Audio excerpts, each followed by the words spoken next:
আসসালামু আলাইকুম। সুইচিং এর তৃতীয় ক্লাসে আপনাদের সবাইকে স্বাগতম। আশা করি সবাই ভালো আছেন, সুস্থ আছেন। সবার সুস্থতা কামনা করি। ক্লাস শুরু করি। আজকের ক্লাসে আমরা করব VLAN। VLAN হচ্ছে virtual local area network.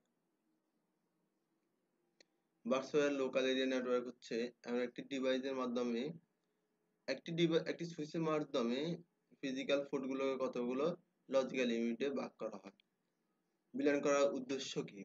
VLAN করার উদ্দেশ্য হলো VLAN করার ফলে ব্রডকাস্ট ডোমেনের সাইজ ছোট হয়ে আসে এবং নেটওয়ার্কটি সিকিউর হয়। ফলে নেটওয়ার্কটি দ্রুত এবং সুন্দরভাবে কাজ করে। তাই আমরা VLAN করে থাকি। VLAN ছোট ছোট গ্রুপে ভাগ করে দেয়। যেমন হচ্ছে অ্যাডমিন শাখা, এসআর শাখা, নেটওয়ার্ক আইডি শাখা, বিভিন্ন শাখায় ভাগ করে দেয় বিভিন্ন নেটওয়ার্ককে। দেন হচ্ছে তাহলে কাজ করতে সুবিধা হয়। অ্যাডমিন শাখার লোক অ্যাডমিন শাখায় লোককে কানেক্ট করে কাজ করতে পারে। নেটওয়ার্ক আইডি শাখার লোককে কানেক্ট করে কাজ করতে পারে। যেমন হচ্ছে যে অ্যাকাউন্টস এর লোকগুলো অ্যাকাউন্টস এর লোকের সাথে কথা বলে কাজ করতে পারে। এই বিভিন্ন ছোট ছোট অংশে বিভক্ত করা যায় VLAN। সাধারণত সুইচ পোর্ট গুলো হচ্ছে যে VLAN 1 থাকে আর VLAN তৈরি করার জন্য VLAN কমান্ড ব্যবহার করা হয়। একটি উদাহরণের মাধ্যমে VLAN জানা আমরা চেষ্টা করব ইনশাআল্লাহ। আমরা প্র্যাকটিক্যাল কাজ করব। প্র্যাকটিক্যাল কাজের মাধ্যমে আমরা VLAN টা জানতে পারবো অবশ্যই।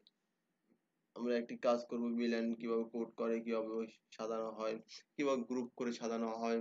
আমি একটা জিনিস আপনাদেরকে সিম্বল দেখাই। আমি একটা কালার নিই, ফিল কালার, সিলেক্ট কালার। আমি কালারটা নিলাম। ওকে, এ একটি শাখা, এ একটি শাখা।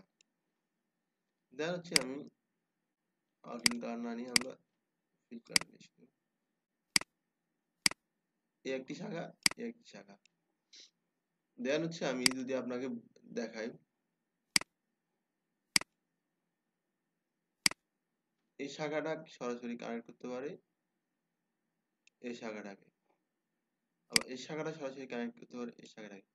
কিন্তু এই শাখার লোক এই শাখাকে পাবে না, আর এই শাখাকেও পাবে না। কিন্তু এই শাখার লোক এই শাখাকে পাবে, কিন্তু এটাকেও পাবে না, এটাকেও পাবে না। এর হচ্ছে একই ক্যাটাগরির, এর হচ্ছে একই ক্যাটাগরি। এই কারণে বিভক্তি করে দেওয়া হয়। VLAN এর মাধ্যমে আমরা বিভক্তি করে দেবো কি কোনটা কাকে পাবে, কোনটা কাকে পাবে না। এই দেখেন, এটা কাকে পাবে, এই লাইটটা সরাসরি এটাকে পাবে। এটা কোনো ইয়ে হয়েছে, এটাতে পায় নাই, এটাকে পাবে সরাসরি। দেন হচ্ছে এটাকে দেখেন, আমি একটু দেখাই, এটা কাকে পাবে, এটা সরাসরি এটাকে পাবে, এটা সরাসরি এটাকে পাবে, এটা এটাকে পাবে না। তাই হচ্ছে আমরা VLAN-টা কিভাবে করবো আপনারা নিশ্চয়ই বুঝতে পারছেন। তাহলে আমরা VLAN-এর কোডগুলো দেখবো। কোডগুলো দেখলে আমরা সরাসরি বুঝতে পারবো যে VLAN করলে আসলে কি হয়। কোড করার সময় আমরা আরো ক্লিয়ার করে দেবো VLAN কিভাবে ভাগ করা হয়, VLAN কিভাবে আমরা বুঝতে পারবো এটা কার সাথে কাজ করবে, এটা কার সাথে কাজ করবে না। এই সুইচের মাধ্যমে আমরা কাজ করে দিব।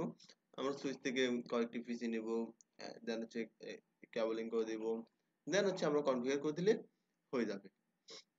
আপনারা আরো ক্লিয়ার হবেন, নেক্সট ক্লাস সাথে থাকেন তাহলে আরো ক্লিয়ার হয়ে যাবে ইনশাআল্লাহ। ওকে, আসসালামু আলাইকুম। নেক্সট ক্লাস পর্যন্ত সাথে থাকুন।